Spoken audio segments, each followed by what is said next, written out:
Hey guys, this is a short video on my Sephora haul on the 20% sale that they have 3 times a year. And I'm just going to quickly show you what I got this time. So I finally got the Dior Backstage Glow Face Palette in the color Universal.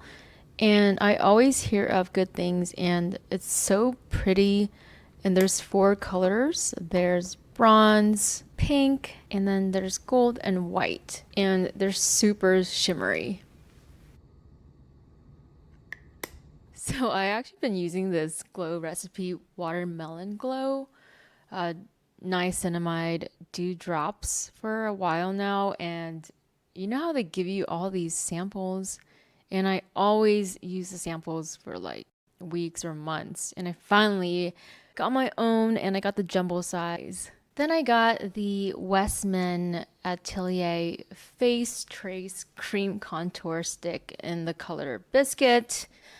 So far, it's okay. Nothing mind-blowing. I'm gonna test it out a little bit longer and see if I really like this product. And I got 2 new concealers I wanted to try out from NARS. It's the Radiant Creamy Concealer in the color Nicotine and Madeline. And so far, it's a nice consistency or texture, I would say, like a different kind of finish than what I'm used to. Honestly, I was a little bit disappointed that Lady Gaga's House Labs concealer was sold out in the color that I wanted, which is the light neutral color. So I still want to grab that concealer to try it. And of course, I have to try out the new NARS Light Reflecting Advanced Foundation, and I got the color Vienna. And so far, I am enjoying this foundation quite a bit. It looks natural with a nice finish.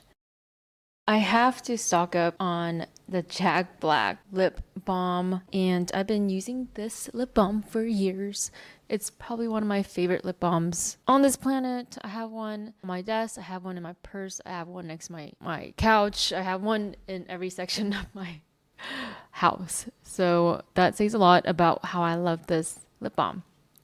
And I don't really like the watermelon flavor or the mint. My favorite flavor would have to be the shea butter.